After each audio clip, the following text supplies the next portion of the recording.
Պատարագի եք եկել այսօր, Այո։ գիտեիք, որ Փաշինյանն այստեղ է։ Չէ, չգիտեի, անսպասելի էր։ Իսկ ինչպես եք վերաբերվում իր օրակարգին եկեղեցու հետ կապված։ Դե ինչ ասեմ, եթե ինքը հավատարիմ է Աստծուն,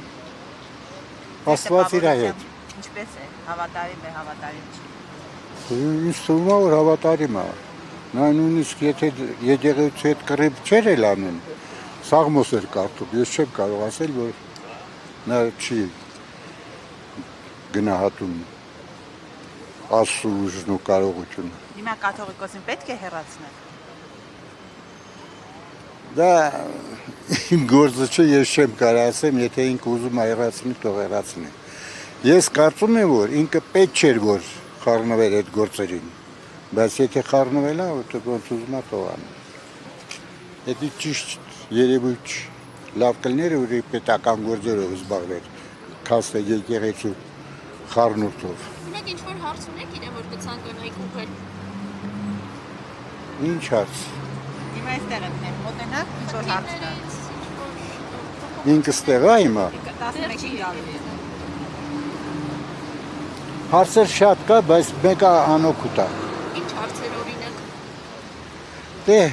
հիմնականում թոշակառուների հարցով է, կյանքի բարելավման հարցով է, այն անապահով ընտանիքներին, որ 36,000 թոշակ են ստանում, այն նրանց մասին եմ ես հարցնում։ Ոնց պետք է ապրի մարդը, եթե քուսանդրաղակը 47,000 է, իսկ ինքը ստանում է 36,000։ Դա շատ անթույլատրելի է կյանքում։ Անակ թոշակի հետ կապված ասում են քեյշբեքի, այդ որ ստանում եք, հետ վերադարձ ասում են։ Էդի ոնց որ խաղալիք լինի, էլի,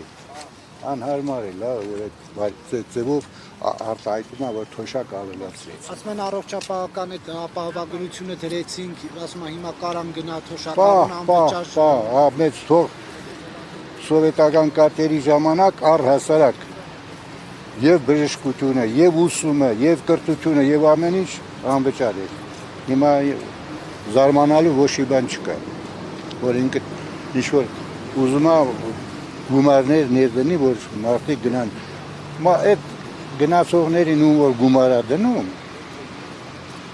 մի 10-ը գնա, մեծ 100-ը չի գնա բուժման։ Այդ գումար ուր է գնալու։ Նորից գնալու է պետական բյուջե, այո։